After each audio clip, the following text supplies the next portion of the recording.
we get a lot of thrown at us by Putin, for you want to know the truth. He's very nice all the time, but it turns out to be meaningless. Do you want to sanction him? Lindsey Graham has a sanctions bill on Russia. Do you want him to move ahead with that? I'm looking at it, yeah, no, I'm looking. The Senate is passing and passed a very, very tough sanctions bill. Yeah, I'm looking at it. Can you sign that? It's an optional bill. It's totally at my option. They passed it totally at my option and to terminate totally at my option. And I'm looking at it very strongly. CNN's Kevin Liptak is joining us now to talk more about this. What's interesting, Kevin, is that yesterday the president announced these plans to send new defensive weapons to Ukraine.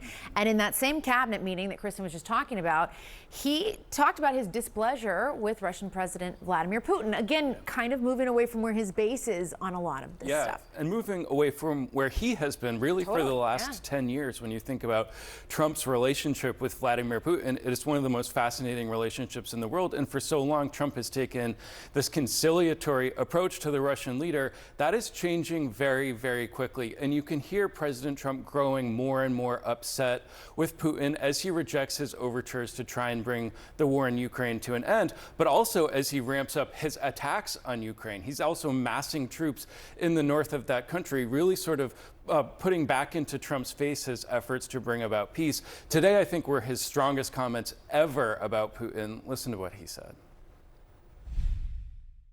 We're not happy with Putin. I'm not happy with Putin. I can tell you that much right now, because he's killing a lot of people. And a lot of them are his soldiers and their soldiers, mostly. And it's now up to 7,000 a week. And I'm not happy with Putin.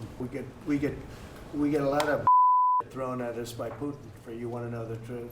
He's very nice all the time, but it turns out to be meaningless. Do you want to sanction him?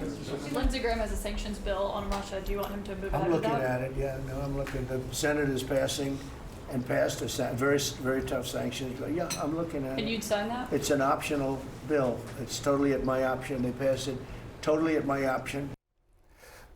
So you hear him there stopping short of saying that he would approve of these new sanctions on Russia, which I do think leaves open the question is where he will channel this anger towards Putin. He's not saying that he's going to put sanctions on. What he is saying is that he will send new defensive weapons to Ukraine, which is significant because remember, just last week, the administration said that it would put a pause on those weapons as it did this assessment of U.S. stockpiles. President Trump, after talking to Volodymyr Zelensky, the Ukrainian leader last week, seemed open to helping Ukraine with its air defenses. Now he's saying he's approved of these new weapons. And actually, when our colleague Caitlin Collins asked him in that cabinet meeting, who actually approved of this pause, he said he didn't know. That's really interesting. And it also, too, because we've out of the Pentagon and the Defense Secretary Pete Hegseth, they've also been on the other side of this, in addition to Trump's evolving, take on this. Yeah, as well. I mean, and Trump actually made an interesting point in there. Whether you think that the U.S. has supplied too much to the Ukrainians, whether you think the U.S. has spent too much money on the war there, which is his position. That was the position he took on the campaign trail. That's the position that a lot of the people around him in the cabinet took. He said, whether you believe that or not, you have to think that the Ukrainians are brave. They have held out this long in this conflict. They've been willing to operate these weapon systems that are dangerous to operate. And he seems to be adopting the viewpoint that the U.S. does need to actually support Ukraine in this conflict. They've held out this long. They have pushed back Russia in some ways, in ways that many people did not expect at the start of this war. Clearly, I think his relationship with Zelensky is developing. And actually, he said in that call last week that it was good. And Zelensky actually said it was their best conversation that they had had to date. I think it's very evident that the president is sort of evolving in his view of this war. He wants to do what he can to help Ukraine defend itself. We've come a long way from that Oval Office meeting. Yeah. Kevin Liptak, thank you so much. Eli Stokols, you cover the White House on a daily basis. We have, in, the past month or two, heard much tougher language from the president when it comes to Vladimir Putin than we did in the almost 10 years that he has been on the political scene. Right, that soundbite that you just played was like, 10 years in the making. Right. It's taken him 10 years to come to that point of view that a lot of a lot of his predecessors and a lot of people in both parties, Republicans and Democrats, have had that view of Putin for a long time.